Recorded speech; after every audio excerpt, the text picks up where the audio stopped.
138তম যিটো সিদ্ধ কানহু শ্বহীদ দিৱস পালন কৰা হৈ আছে। এইটো বিশেষকৈ আমি জানো যে সিদ্ধ মুৰ্মু আৰু কানহু মুৰ্মুৰ নেতৃত্বত যিটো এটা সংগ্ৰাম চলিছিল, এটা আন্দোলন হৈছিলে যিটোক চাওতাল হুল বুলি কোৱা হৈছিলে। আৰু সেই চাওতাল হুলটো বা চাওতাল বিদ্ৰোহ বুলি কোৱা হৈছিলে। সেই চাওতাল হুলটো বিশেষকৈ যিবিলাক ব্ৰিটিছসকল আছিলে, যিবিলাক জমিনদাৰীসকল আছিলে, যিবিলাক দমনকাৰী আছিলে, যিসকলে আদিবাসীসকলক জনগোষ্ঠীক বিশেষকৈ চাওতাল জনগোষ্ঠীৰ মানুহক নিজৰ ভূমিৰ অধিকাৰৰ পৰা আৰম্ভ কৰি সকলো ধৰণৰ অধিকাৰৰ পৰা বঞ্চিত কৰিব বিচাৰিছিলে।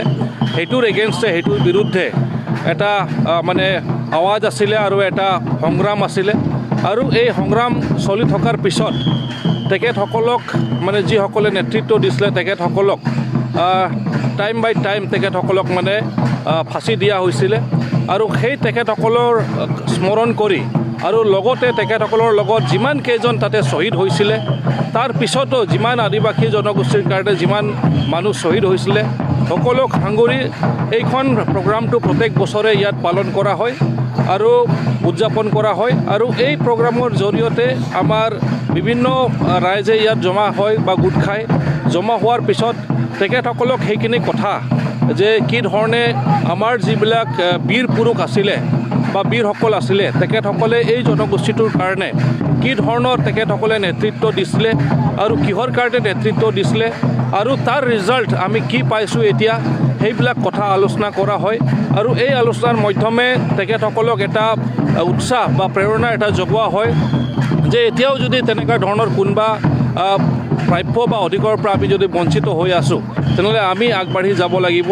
আমি সেইটোৰ কাৰণে আমি দাবী কৰিব লাগিব। সেইটোৰ কাৰণে আমি মানে চৰকাৰৰ পৰা যিটো আমাৰ ৰাইট বা এণ্টাইটেলমেণ্ট সেইটো আমি পোৱাৰ কাৰণে আমি আগবাঢ়ি যাব লাগিব। তো যিয়েই নহওক, এইখিনিয়ে মেইন উদ্দেশ্য বা লক্ষ্য এই প্ৰগ্ৰাম যিটো প্ৰত্যেক বছৰ ইয়াত ৰখা হয়। কিন্তু আমি চাইছোঁ এতিয়া যে লাহে লাহেকৈ যি চৰকাৰ এতিয়া আহিছে, কেন্দ্ৰীয় চৰকাৰ কওঁ, অসম চৰকাৰ কওঁ, বিটিআৰ চৰকাৰ কওঁ, এতিয়া অকণমান ৰাইজৰ কাৰণে তেখেতসকলে চিন্তা কৰা চৰকাৰ হয়। আৰু সেইকাৰণে বহুত লং পেণ্ডিং এটা ডিমাণ্ড যিটো আছিলে যে আমাৰ আদিবাসীসকলৰ যিকেইটা সশস্ত্ৰ সংগঠন কেইটা হৈছিলে তেখেতসকলে চিজফায়াৰ কৰি 18 বছৰ, 19 বছৰ, 20 বছৰ পাৰ হৈ গ'ল, কিন্তু কোনো সমাধান হোৱা নাছিলে। কিন্তু এই চৰকাৰৰ নেতৃত্বত এতিয়া সমাধান এটা হৈ গ'ল। আমাৰ এটা ত্ৰিপাক্ষিক এটা বৈঠক হৈ বা এটা শান্তি চুক্তিত আমি উপনীত হ'ব পাৰিলোঁ। অসম চৰকাৰ, কেন্দ্ৰীয় চৰকাৰ আৰু লগতে আমাৰ যিমান চিজফায়াৰ দলৰ সংগঠনকেইটা আছে তেখেতক সকলক লৈ এটা ট্ৰাইপাৰ্টাইট টক হৈ এটা পিচ একৰ্ড এটা হৈ গ'ল। সেইটো সঁচাকৈ আমাৰ কাৰণে মানে এটা উল্লাসৰ বিষয়, আনন্দৰ বিষয়। মই অনুভৱ কৰোঁ যে বাজেট ছেশ্যন যিহেতু অহা নাই, যিহেতু এটা ইয়াৰ এণ্ডিং আহি আছে মাৰ্চ, এই তাৰ আগেই গোটেইখিনি যিটো মানে পিচ একৰ্ডৰ দফাখিনি ৰূপায়িত কৰিবলৈ বা দফাখিনি ইমপ্লিমেণ্ট কৰিবলৈ যিখিনি পদক্ষেপ গ্ৰহণ কৰিব লাগে বা যিখিনি ফাণ্ড ধৰিব লাগে, নিশ্চিতৰূপে এইবাৰ সেইখিনি ফাণ্ড ধাৰ্য কৰা হ'ব আৰু যিমান তাতে দফাসকল আছে এটা এটাকৈ ইমপ্লিমেণ্ট কৰা আৰম্ভ হৈ যাব। ৰাজ্য চৰকাৰেও আৰু কেন্দ্ৰীয় চৰকাৰে এতিয়া অলৰেডি পদক্ষেপ গ্ৰহণ কৰিছে, কৰা নাই বুলি ক'ব নালাগে। কাৰণ আমাৰ আগত RGIৰ পৰা ৰেজিষ্ট্ৰাৰ জেনেৰেল অফ ইণ্ডিয়ালৈকে গৈ সদায় ঘূৰি আহিছিলে। কিন্তু এইবাৰ আমি জানো যে এইখন চৰকাৰ অহাৰ পিছত আমাৰ RGI registrar general of India পাৰ কৰি পাৰ্লিয়ামেণ্টলৈকে গুচি গৈছিল। বিল হিচাপত উত্থাপন হোৱাহে বাকী আছিল।